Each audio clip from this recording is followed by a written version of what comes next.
Today we will be discussing about motion under gravity. Now, to understand motion under gravity, there are few sign conventions which you should know. Okay?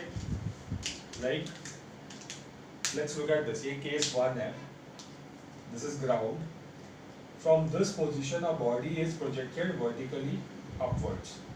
So it is going up, and let's say it is reaching this point B.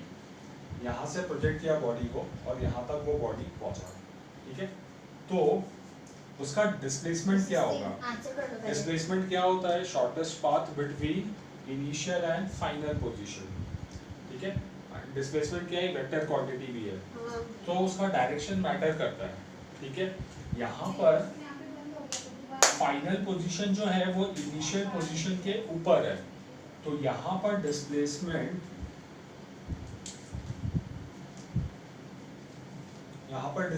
Positive रहेगा.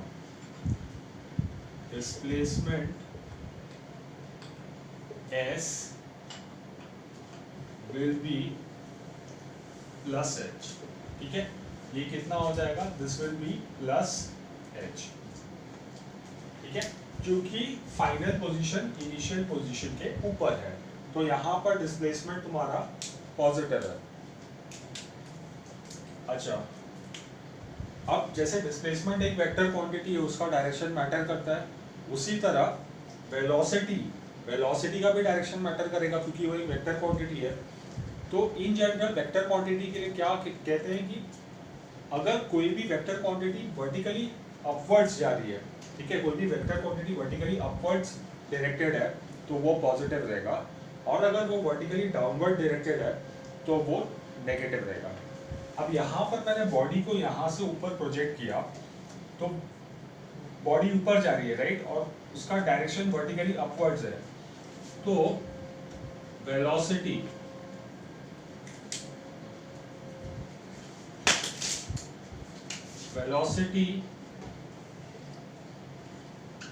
u, velocity को मैंने u से denote किया है.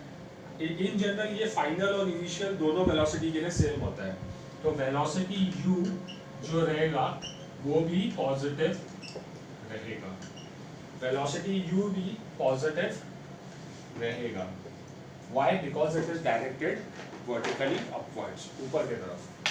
अच्छा, अब यहाँ पर एक्सेलरेशन भी होगा. Why? Because ये जो बॉडी मैंने ऊपर प्रोजेक्ट किया है वो एक ग्रेविटेशनल फोर्स एक्सपीरियंस करेगा, ठीक है, जिसके वजह से वो एक्सेलरेट होगा. तो यहाँ पर जो एक्सेलरेशन हम कंसिडर कर रहे हैं वो ड्यू टू ग्रेविटी है.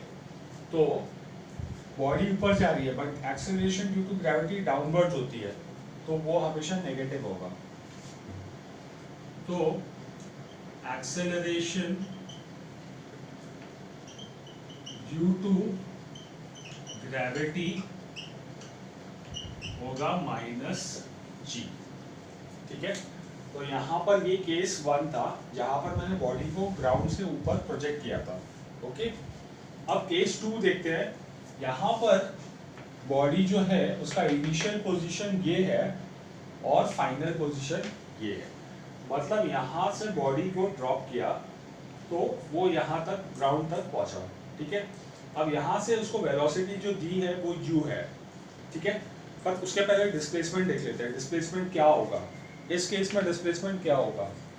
ठीक है, अब ये तुम्हारा इनिशियल पोजीशन है, ये इनिशियल पोजीशन है और ये फाइनल पोजीशन है. तो तुम्हारा फाइनल पोजीशन जो है वो इनिशियल पोजीशन के नीचे है. ठीक है, तो इसके वजह से यहाँ पर डिस्प्लेसमेंट जो रहेगा वो नेगेटिव होगा, यानी -h होगा. ठीक है, this thing that you are seeing ये -h होगा. ठीक है, अच्छा, वेलोसिटी का भी इस हमको क्लियर पता चलता है कि वेलोसिटी भी जो यहाँ पर है वो वर्टिकली डाउनवर्ड्स एक्ट कर रही है. तो वेलोसिटी अगर वर्टिकली डाउनवर्ड्स एक्ट कर रही है तो तुम्हारा वेलोसिटी भी नेगेटिव होगा.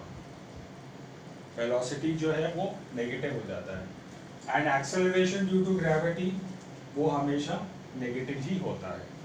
तो in this case we can see all the three are negative. Your displacement -h है, इनिशियल वेलोसिटी भी नेगेटिव है और एक्सेलरेशन ड्यू टू ग्रेविटी भी नेगेटिव है. Let's come to the third part, यानी कि थर्ड केस बेसिकली। तो इसमें बॉडी को यहाँ से प्रोजेक्ट किया है अपवर्ड्स, तो बॉडी ऊपर जा रही है, फिर थोड़ा ऐसा पाथ फॉलो करके वो यहाँ पर पहुँच रही है। अब यहाँ ध्यान देने वाली बात है, डिस्प्लेसमेंट क्या होगा इस केस में। तो हमेशा ध्यान में रखो, displacement is the shortest path between initial and final position. तो ये तुम्हारा इनिशियल पोजीशन है और ये फाइनल पोजीशन है, तो तुम्हारा शॉर्टेस्ट पाथ क्या होगा, ये होगा। यहाँ से यहाँ तक ये इतना तुम्हारा डिस्प्लेसमेंट होगा। अच्छा, अगेन फाइनल पोजीशन जो है वो इनिशियल पोजीशन के नीचे है, ये तुम्हारा फाइनल पोजीशन जो है वो इस इनिशियल पोजीशन के नीचे है, तो डिस्प्लेसमेंट क्या होगा, नेगेटिव हो जाएगा। तो यहाँ per your S will be minus H. अब क्या होगा वेलोसिटी का, वेलोसिटी का क्या साइन लेंगे इस केस में। वेलोसिटी जो है, see the body is projected upwards, body ऊपर जा रही है, तो उसका जो इनिशियल वेलोसिटी होगा वो पॉजिटिव रहेगा, यानी u will be positive, है ना, it is directed vertically upwards, and acceleration due to gravity जो होता है that will be minus g, क्योंकि that is directed downwards. तो these were the three cases about motion under gravity. हमने क्या समझा कि acceleration, displacement, velocity कब पॉजिटिव रहता है, कब नेगेटिव रहता है, ठीक है। तो ये जो साइन कन्वेंशंस है ये हमें पता होना चाहिए, then only we can go ahead and solve numericals based on this. तो this is about motion under gravity. We will be continuing with this in the next class. Thank you.